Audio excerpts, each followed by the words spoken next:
Vicious Circle. 3 years ago, I stumbled upon information about canceled arcade fighting games, and one of those was Atari's Vicious Circle. Vicious Circle seemed like the type of game that had a lot of ideas being poured into it. Whether or not those ideas were hit or miss in the execution, one factor will always remain at the end of the day. Vicious Circle is trying to be Killer Instinct, and I'm definitely a player who enjoys some Killer Instinct every now and again. Double KO? Oh. If you aren't familiar with my website, Gamubaka, I use my site to archive information about obscure games, and there are 2 massive pages on Gamubaka about the canceled Vicious Circle. And being able to receive comments from people who worked on the game, it was learned that Vicious Circle actually never made it to a location testing. There was a mention of a dispute with the company that would have produced the Kojak hardware for the cabinets, which, when mixed with Midway purchasing Atari and Midway not wanting games that would compete with Mortal Kombat in arcades, led to this game's demise.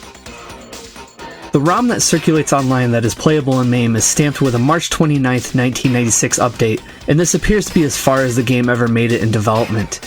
The game was a planned Kojak title, or Coin-Op Jaguar. At face value, Vicious Circle is Atari's attempt at developing a fighting game in the style of Rare's Killer Instinct. It is chock full of CGI imagery and has a move linking system that allows players to piece together combination moves. Even some of the character sets are borrowed, with Edge the Ninja clearly being inspired by KI's Jago, and Vicious Circle having a werewolf-style character a la Saberwolf. The Vicious Circle character Stiletta has the tight bodysuit look like Orchid in KI, but does a spinning back fist instead of a spinning handstand kick. Edge even carries over a wind kick move and can utilize a sword, so Vicious Circle skirts the fine line of carbon copying elements of Killer Instinct while providing familiar elements to help fans of KI jump into the game. Part of Alexander Villagrand's comments on Gamubaka about his time working on Vicious Circle outright states, "It was designed to be like Killer Instinct. I figured out the background stuff looking at how they did things with Killer Instinct." It was said when Midway bought Atari, one of the Vicious Circle cabinets was placed in the Midway lunchroom. This was supported by Mike Vineker, a current staff member of Stern Pinball, who worked as a playtester for Midway for multiple arcade releases. Even more recently, Alan Noon, previously with Incredible Technologies and Midway Games, also confirmed playing it in the Midway cafeteria. A few of these prototype boards have lingered around, including one owned by Chance Palmer, who was instrumental in providing photos and videos of the board, as well as in securing information on the game. But very recently, this board has made its way to a location that is far more accessible to arcade game players. Introduced as game number 850 at Galloping Ghost Arcade in Brookfield, Illinois, was none other than Atari's Vicious Circle. The cabinet comes complete with marquee and control panel graphics and still appears to be in fantastic shape. While the location recently had a CHD issue with the game, it was officially back up and running at the end of February, which was perfect because that's when I was able to visit the location and finally get my hands on Vicious Circle as Atari intended in the 1990s. This was long overdue because the game's implementation in MAME presents a massively glaring issue on top of its handful of performance issues. You would think Vicious Circle is a 6-button fighting game based on MAME's setup. In a strange turn of events, it took me nearly an entire year to learn that MAME has connected the Vicious Circle's heavy kick button to the coin button. Vicious Circle is in fact a 7-button fighting game, giving players 3 punches, 3 kicks, and a berserker button.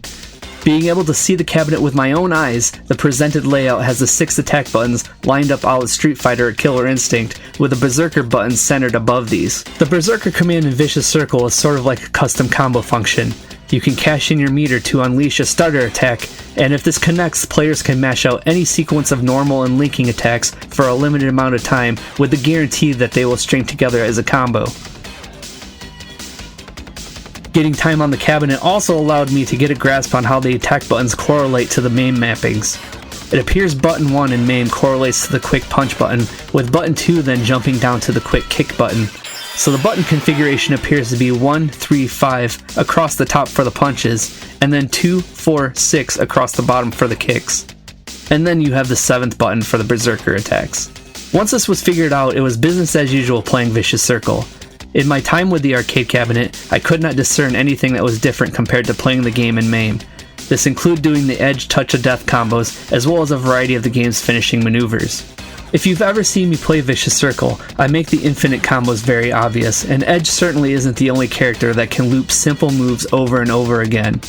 With so much borrowed from Killer Instinct, I always expected there to be some sort of combo breaker mechanic, but no matter what I've tried, which included raising the difficulty all the way to vicious, the computer AI generously eats these touch of death combos with little sweat to the player. Nick Stern, an artist for the game, told GameUbaka, "I think the main problem with the game was that no one in the team was a real fighting game fanatic, not even the designer.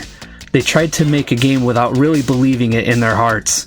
Since no one was a fighting game player, they left many important decisions to the game designer, who was very young and inexperienced. Despite some of these basic mechanical oversights, the game is still quite a curiosity and overall still very playable. On top of a feature on GameUbaka that goes over the mechanics and features of Vicious Circle, there is also a second feature that goes over Atari's internal design documents that were archived by Gary Stark, who worked on titles such as Pit Fighter for Atari. The initial concepts pitched for Vicious Circle were incredibly ambitious compared to what actually made it into the game's playable state, so who is to say what could have become of the game if the development team had the time and resources to make these concepts a reality. True to the version playable in MAME, Vicious Circle has no ending to the single-player mode.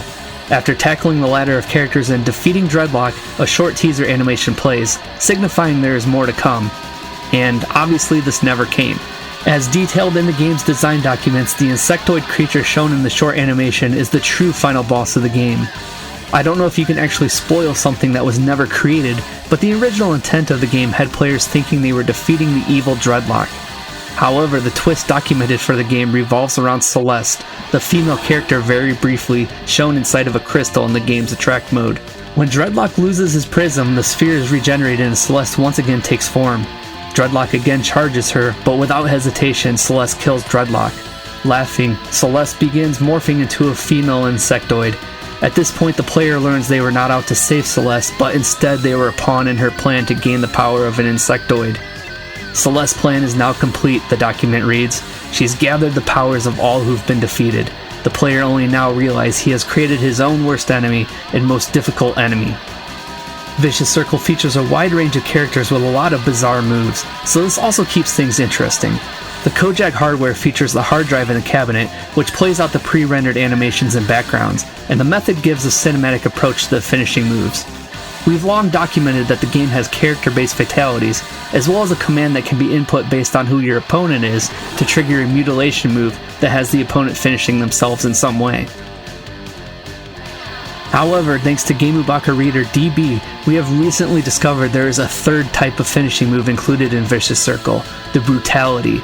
The move was discovered for Edge, and the animation always renders Stiletta in as the opponent, so there was probably a lot more variety originally planned for this mechanic. Edge can execute this move by pressing forward, forward, forward, down, button 1. Here is a direct capture from MAME on how this Brutality plays out. Brutality!